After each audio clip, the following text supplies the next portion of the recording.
हाँ तो दोस्तों, इक्विटा स्मॉल फाइनेंस बैंक के क्वार्टर 2 के नंबर्स आ चुके हैं, तो उसी के बारे में हम इस वीडियो में बात करेंगे और जानेंगे कि अब आपको इक्विटा स्मॉल फाइनेंस बैंक के अंदर इन्वेस्ट करना चाहिए या नहीं। चलिए शुरू करते हैं। तो देखिए, यहाँ पर बैंक को 41 करोड़ का इस क्वार्टर में प्रॉफिट हुआ है, जबकि पिछले क्वार्टर में यहाँ पे बैंक को 11 करोड़ का प्रॉफिट हुआ था। तो यानी कि 30 करोड़ से यहाँ पे सिक्वेंशियल बेसिस पे बैंक का नेट प्रॉफिट बढ़ा है।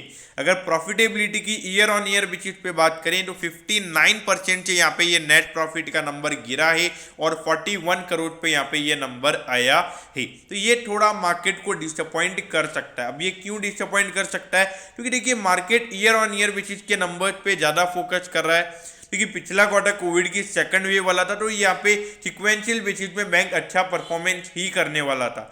लेकिन यहाँ पर ये जो परफॉर्मेंस हमें देखने को मिल रहा है, तो ये डिसअपॉइंट मार्केट को कर सकता है। और एक और रीजन है, वो ये है कि जो बैंक के ग्रॉस एनपीए के नंबर से वो यहाँ पे बड़े हैं। 4.82% में यहाँ पे बैंक का ग्रॉस एनपीए का नंबर आया है, जबकि पिछले क्वार्टर में ये नंबर 4.76% पे था।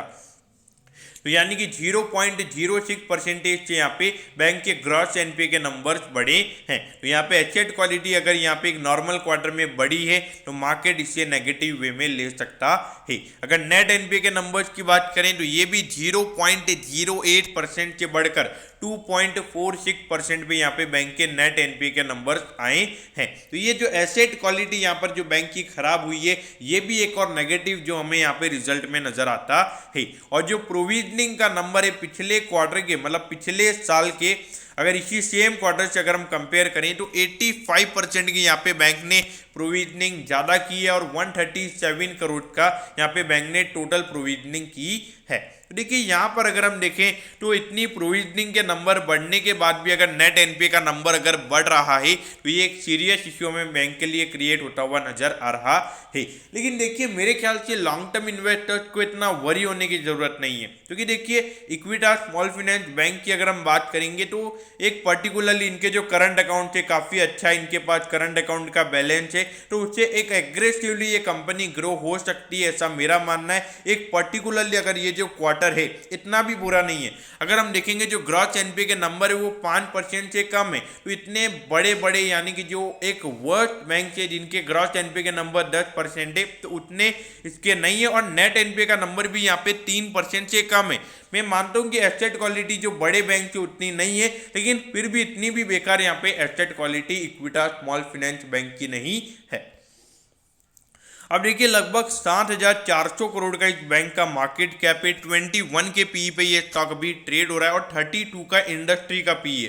तो देखा जाए जो एसेट क्वालिटी इनकी है उसके हिसाब से इनका जो पी है वो मेरे ख्याल से जस्टिफाइड है।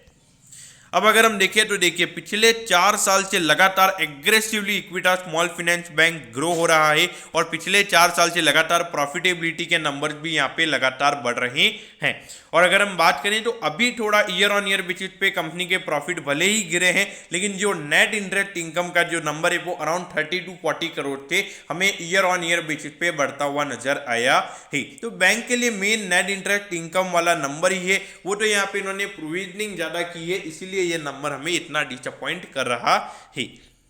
अब देखिए, 64 पे ये स्टॉक अभी ट्रेड हो रहा है। देखिए, शॉर्ट टर्म ट्रेडर्स के लिए मैं पहले ही बोल दूं कि यहाँ पे थोड़ा मार्केट नेगेटिव वे में ले सकता है, लेकिन अगर मार्केट नेगेटिव वे में लेता है तो लॉन्ग टर्म इन्वेस्टर्स के लिए एक बहुत ही बढ़िया अपॉर्चुनिटी होगी। क्योंकि एक स्मॉल फाइनेंस बैंक की अगर हम बात करें तो आने वाले टाइम पे स्मॉल फाइनेंस बैंक बहुत अच्छी ग्रोथ दिखा सकते हैं, ऐसा मेरा मानना है। क्योंकि इनके पास ये जो एरिया यानी कि जो मेन इनका फोकस है वो मिडिल क्लास और जो बिलो पॉवर्टी लाइन वाले नंबर हैं, मतलब जो पीपल हैं उन ये इनका मेन फोकस उनके ऊपर है। तो वहां पर अगर देखा जाए, मैं मानता हूं कि एक एनपीए के चांसेस काफी ज्यादा होते हैं, लेकिन एक सिक्योर्ड लोन वाला नंबर काफी ज्यादा होता है। इनके जो टोटल लोन है उसमें जो 81% लोन सिक्योर्ड लोन है, यानी कि कुछ चीजें गिरवी रखकर इन्होंने लोन दिया हुआ है। तो ऐसा नहीं है कि अगर कोई एनपीए का नंबर इनका बन जाता है तो वहां पर वो जो इन्होंने गिरवी रखा है उसे सेल करके बैंक पैसा ले सकता है। तो इन्होंने अगर कोई भी लोन दे रखा है तो वहां पे 100% बैंक का पैसा कभी भी नहीं जाएगा, ये बात आप समझिए। तो इसीलिए ये इनके पास है ना, मतलब एक देखा जाए तो एक हैवी एनपीए के नंबर्स हम देखते हैं 15 से 20% का, तो वो मुझे यहाँ पे होता हुआ नजर नहीं आता है। तो इसीलिए मेरे ख्याल से एक एग्रेसिव इन्वेस्टर अगर आप हैं तो आपने यहाँ इन्वेस्ट करना चाहिए। Conservative moderate kind of investor ने यहाँ पे अवॉइड रहना ही सही रहेगा। तो दोस्तों मैं होप करता हूँ कि इक्विटा स्मॉल फाइनेंस बैंक के Q2 के नंबर्स के बारे में आपको सब कुछ पता चल गया होगा।